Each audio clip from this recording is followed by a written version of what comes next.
On today's show with David Goa, we asked the question, if one is of the Orthodox faith, does one have to be for the monarchy? There's different political viewpoints in Orthodoxy, and we're often described as a large tent with many different viewpoints. However, some of the church saints were very pro-monarchy, and they did say some very interesting things. However, David Goa, but we also know in church history, the church used to be severely persecuted, and still is, in some parts of the world. And they clearly don't have any political say in those parts of the world. But can an Orthodox Christian, are they obligated to be a monarchist? Or can they believe in democracy or the republic or any other form of government? What's your take? It's a charming question. I think it's fair to say that Orthodox Christianity historically has had that kind of preference. For monarchy? For monarchy. Or for an emperor. Or a democratic monarchy? Well, it's had a preference for monarch, for king or queen or emperor or empress. That goes back all the way to an old biblical argument. I like to remind people when they raise this sort of question to read again 1st and 2nd Samuel in the Bible.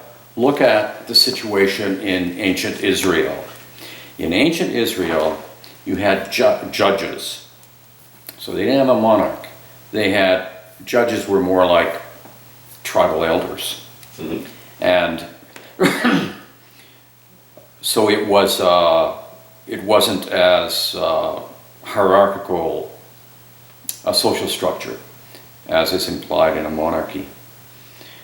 And then you get this argument, and Samuel speaks about this. Samuel talks to God and says, the people, your people, they want a king. They want a king. They want a king like Egypt has. They want a king like Babylonia. And there's this, it's one of those charming passages in the Hebrew Bible. There's this kind of conversation that goes back and forth between God and Samuel. And when I read it, even years ago when I read it, even as a kid, I always thought there was a little bit of Jewish humor in it. That finally God got fed up with this petition. And he said, you go and have a king and you become like every other nation. You'll just harm the world just like every other nation. Okay, I give up. You want a king? Okay, have a king. I'll tell you what, Samuel, go and choose the person who's the tallest in the community, because then you won't even have to put a crown on his head. You know, it's a piece of Jewish humor. But what's implied in it? First of all, it's important to remember that this was not divine consent. This was human beings wanting to have a larger organization to their society, and then wanting to get some kind of divine sanction on it. My sense is there never was any divine sanction on it, any more than anything else. So kingship, in my view, isn't part of divine revelation. It is a social organization. I mean, some monarchs through history were very good, some were abjectly horrible. If you look at Holy Scripture in the Old Testament, some were very, very good kings, others were very terrible. Not many. I mean, it's hard to find a good one. But it's, maybe that's just not the point. Maybe part of what's behind this kind of question is wondering about the nature of hierarchy itself. And is there something about hierarchy that is important?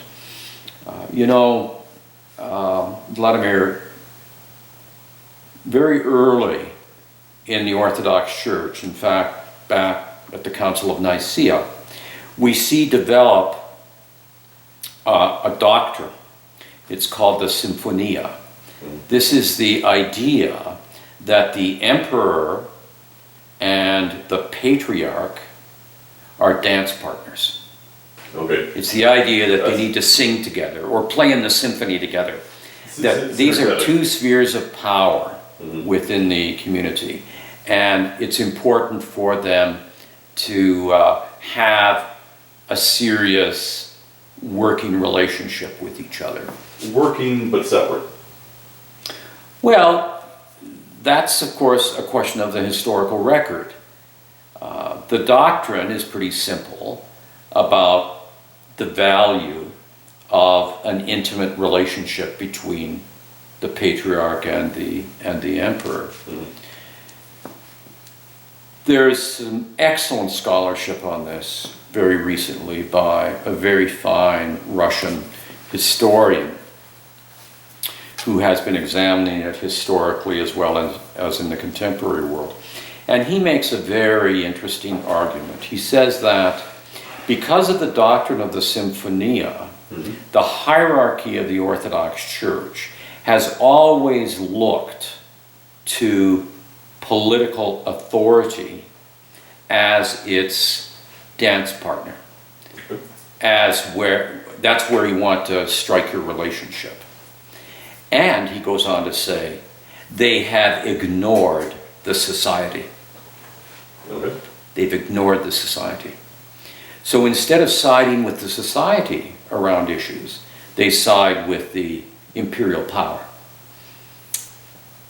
If we look at the Maidan, the square in Ukraine, where there was the manifestation here a couple of years ago, and where they overthrew, chased out of the country, the president of Ukraine, because he was, they argued, he was a puppet of Mr. Putin. Yep. So, in the Maidan, in the manifestations on the Maidan, it's the first time in a very, very long time that you saw clergy come out and stand with the people against the political power. Yep.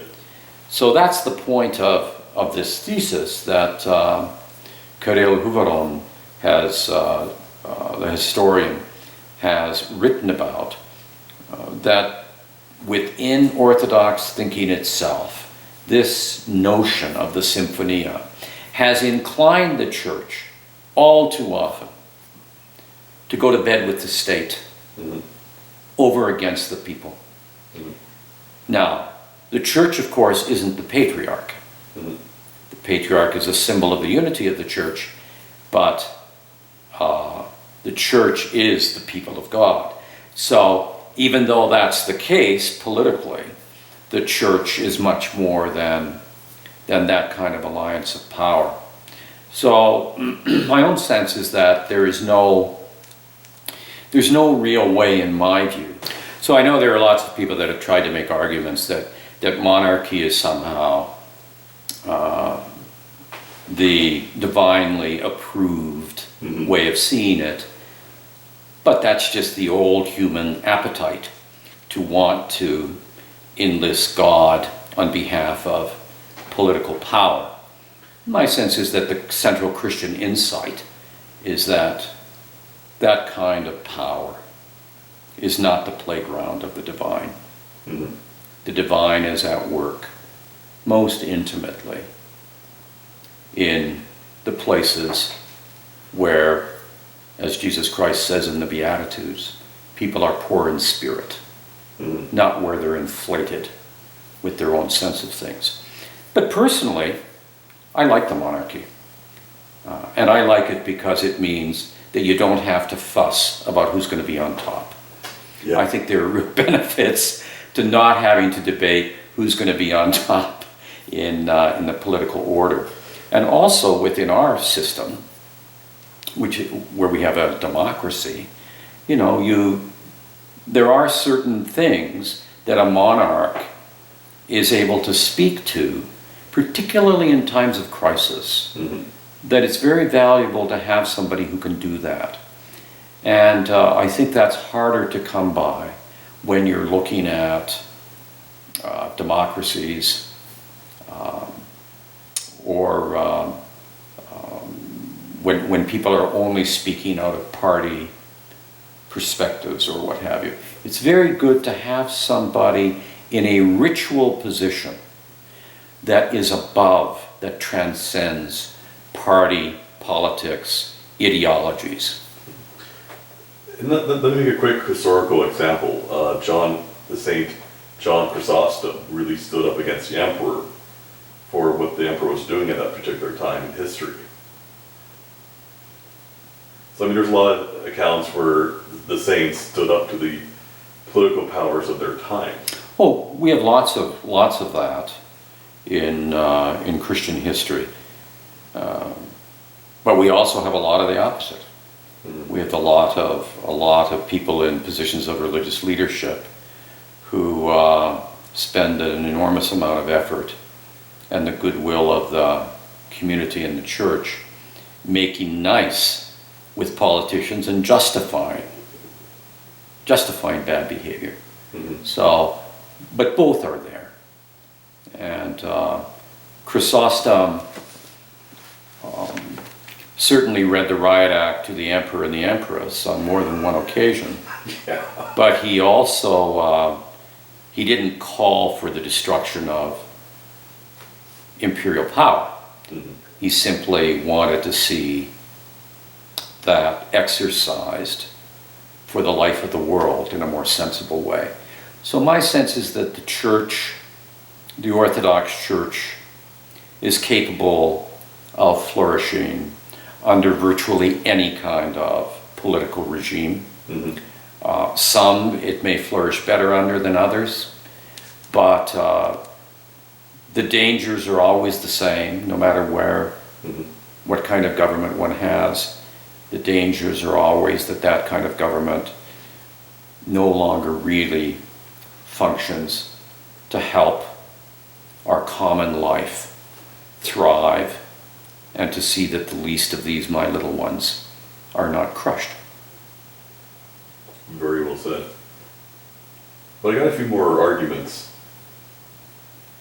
There's the argument with monarchy because they present themselves like they can lead a person through their example to better oneself.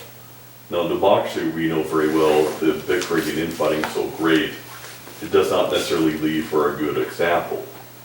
And there are some interesting arguments, like you look at Ontario, you look how often they flip through the same parties over and over again. I mean, they've gone through the PCs, the Liberal Party, the NDP Party multiple times, and they kind of rotate through the parties every couple of years. It doesn't really make, you kind of have to question the democratic process. I mean, if a person just kind of swaps back and forth between 2 or 3 parties. Well, what do you expect it to do? I mean, that's democracy.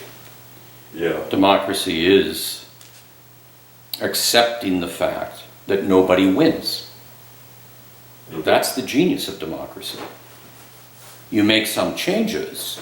A party may win in one election, and they will be able to move the policy over 4 or 5 years. They'll be able to move it 1 or 2 percentage points one way or another. If they serve 2 terms, that starts to count. Starts to mean something if you get it 5 or 6 points in a different direction. But the fact that democracy is as blunt an instrument as it is a valuable thing. Okay.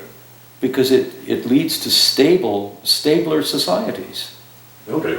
You know, to not have a stable society is an awful thing. Just ask Syria.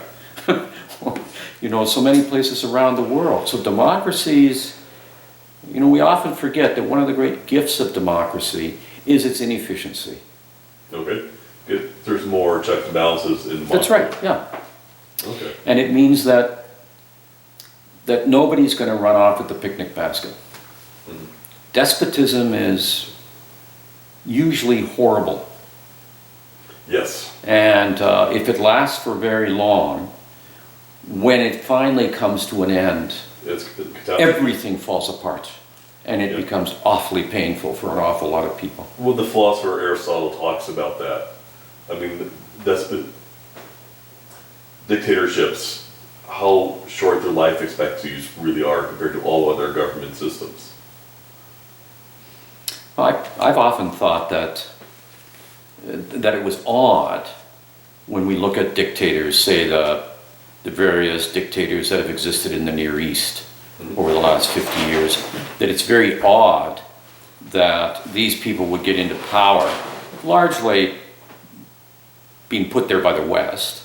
They would get into power, and the argument usually was, well, in those countries, democracy won't work. We've really just got to have a dictator. You've got to have a strong man. Well, even if that's the case, it has always struck me as being extraordinary that these men in those positions don't realize that after 10 years, you better have some other layers of the political life between you and the people. Mm-hmm. You've got to be able to spread the blame a little bit and the Yeah, responsibility a little bit. And if you don't have that, when it comes to an end, it ends like Gaddafi. When it comes to an end, it's just horrific. And it's horrific for the whole country, for all of the people. So despotism doesn't, I understand why despotism exists, and it may be necessary at times. But it seems to me unbelievably dangerous Yes. to When someone has too much to power. simply hold all the strings in one hand. It's Yeah. just terribly dangerous over time. And actually, that's also, if you look at the Old Testament, how often did the Old Testament prophets stand up to their kings? How often did the Old Testament prophets really, like, you look at some of the language of Jeremiah or Isaiah, they don't pull their punches. No, they sure don't, because they understood that people who are in positions of power have enormous responsibilities. Enormous responsibilities. So they must exercise those responsibilities. And the prophets, whether it was the kings of Israel or Even common people. or the Egyptian rulers with Moses, or the Babylonians, they were always the conscience of the king in those circumstances. Democracy tends to put the conscience in an opposition party. Good argument. And when that opposition party exercises it well, Yep. the government will tend to do better. Now, I have three arguments to make. Like, I do believe in checks and balances, and that's the whole concept of the free market. And yes, I know monopolies can get started in the free market, but I really do believe in the need for checks and balances. However, what I've noticed with democracies, do you disagree with somebody because you disagree with somebody because you think it's immoral, unpractical, inefficient? Or are you disagreeing or stopping somebody from doing something in politics because you want them to look bad? Or so they'll do a poor job because you keep folding them down so they can't do their job so you can win more seats during the next election? I have to wonder, when I look at the different political parties' web pages and what they stand for and what they believe in, there's a lot of similarity between each of these political parties. I have to wonder if a lot of the time I'm just going to say no, so you can't do your job, so I will get more seats during the next election. I really have to wonder, that's one of the problems with democracy, I find. Like, is there disagreement because there's disagreement, or is there disagreement because you just want the other person to fail? Oh, you put your finger on a really important problem. And my own sense is that that's been exacerbated in your lifetime. Okay, go on. And it's been exacerbated by a couple things. One is There's been much more concentration of power in all Western democracies at the very top than there used to be. Really? There is much less, at least it seems to me, much less sense that elected officials have a responsibility to communicate and to engage their constituency in a straightforward way, not simply out of the party playbook. If you go and talk with a member of the legislature or a member of parliament these days, you will likely get a hearing. They'll ask you what you think.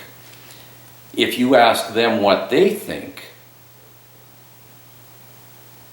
they're not likely to tell you. Really? And that's different than it was in the past.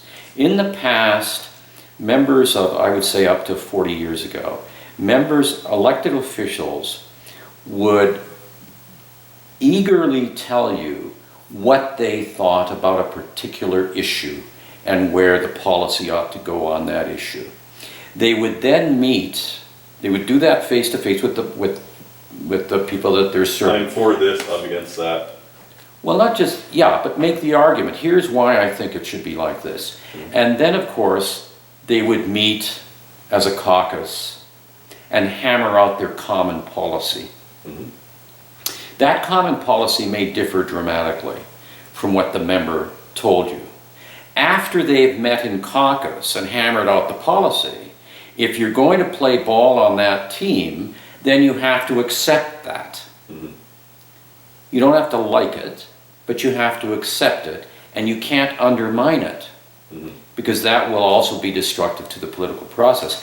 But before that occurs, in the past, it was very common for elected officials to be very frank about where they stood on any given issue. But that's really changed, and I think it's profoundly unhealthy. And I think most of us, or at least a lot of us, have probably seen those videos online where it shows these politicians talking when they do stand up for something, how often they'll flip-flop, i.e. they're against smoking, they're for smoking, they're pro-choice, no, they're pro-life. When they go to these different speeches, they seem to magically change their stance.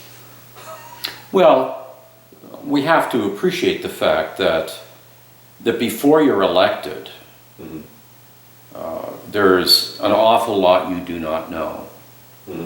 Once you are elected, you usually learn an enormous amount. I mean, every politician I've known has loved this aspect of being a politician, which is that they have access to so much expertise and on so many different issues. Every day is a seminar around issues that really count in the society. So once you are elected, your positions, I think, will never be the same.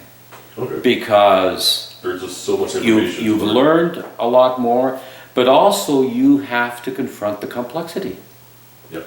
You are, the thing about being elected in a democratic system is that once you're elected, you ran under a party platform. But once you're elected, you're not representing the party. You're representing the people. Okay. The party's going to be there, it's going to be important, but it's not the only thing you got going on. You have to have some regard for the people. I heard a number of people reflecting on a number of the people that have been elected to high office in Europe and the Near East in recent years point out that many of these leaders appeared to be democratic. That is, they're elected through democratic means, but the moment they're elected, they do not learn the second lesson of democracy. The first lesson of democracy is you have to be elected by a majority of the people. The second lesson of democracy is that once you're elected, you represent the people. You don't represent your party or your interest group. You represent the people. So that is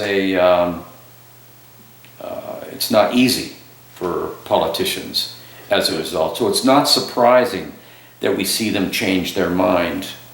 I wish they'd be more articulate about it. Mhm. But here's an argument I've come up with. You look at different aspects of life, like to go into politics, you have people who have, now if I remember correctly, most politicians are lawyers. That's their background.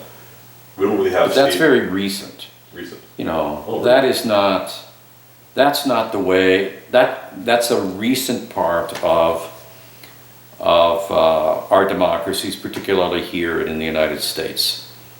And I think it's a disease. Really? To have lawyers in politics? No, it's fine to have a few lawyers in politics, Okay. but to have lawyers dominate politics is a disease.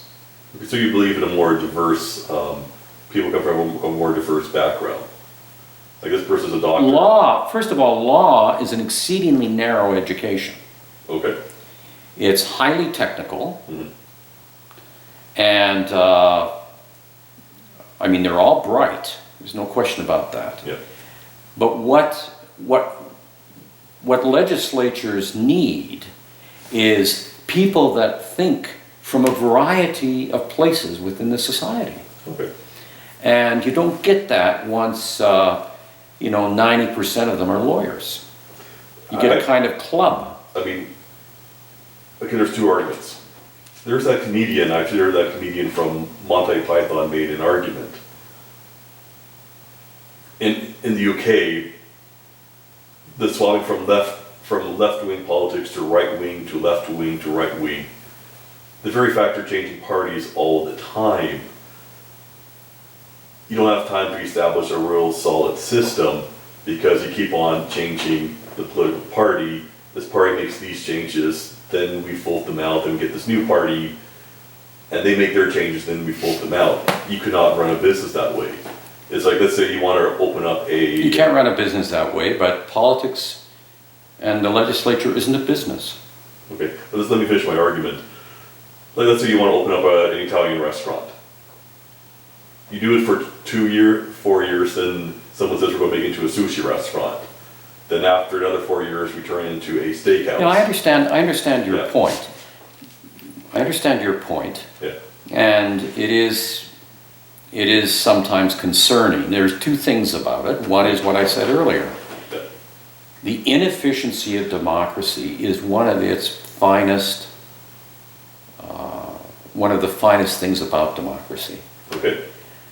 Because it means that nobody runs off with the picnic basket. Okay. But I do think there's something else going on right now, which is, it seems to me, it's very vivid in the United States. A real loss, and I heard Tony Blair the other day say this is a problem in the UK as well. There's a real loss of a sense of what we hold in common within the society. Mm-hmm. The kind of siloed conversation, the kind of virulence, lack of civility, Yeah. anger, Oh, yes. hatred, Oh, yes.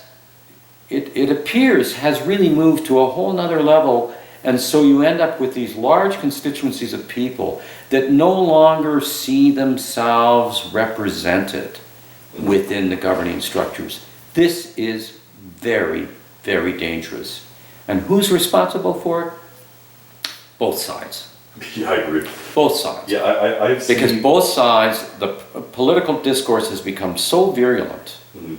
and so little attention to the common good. Yeah. So little attention to the common good. Obama would speak about it and speak eloquently about it. Mhm. But look where we are now. And so there is that kind of danger, and it's hard to know where that ends up. When going to politics, yes, one can study politics in college and university, but there isn't really the trade to be a politician per se before becoming a politician. Like to become a nurse, it takes about 4 years to become a nurse, 8 or 9 years to become a doctor, and actually if you're in the army, it's like 4 to 5 years to become a captain.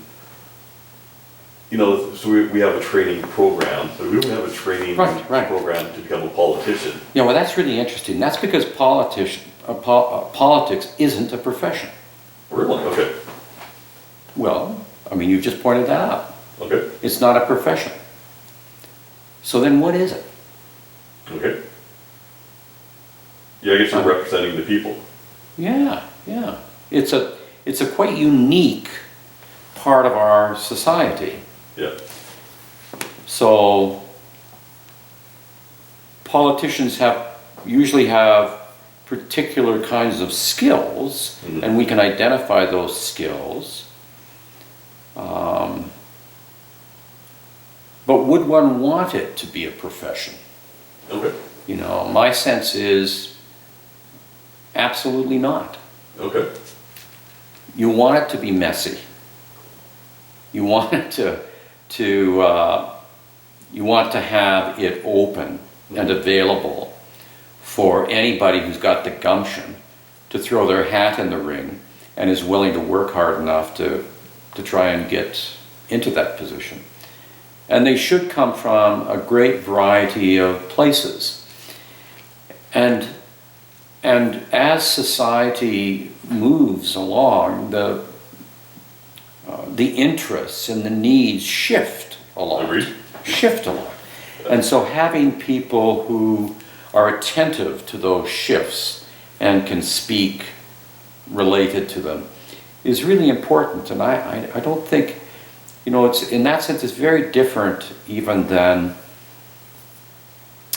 a typical notion of a Senate, where you have people who really represent a particular class within the society that is seen in some sense to be superior and always must have the final word. So politicians That's a good argument, actually. it's a very dynamic part of our society, and I think part of my critique about so many lawyers is that I think that's a little it's too much. Of one trade. Too much of one trade. Yeah. And law and medicine are really forms of our trade schools. Mhm. You know, they are learning a remarkable body of knowledge and a remarkable body of techniques. Mhm. Politics is more dynamic than that. Yeah, So you need the diversity. yeah. Thank you very much, David. Good to see you.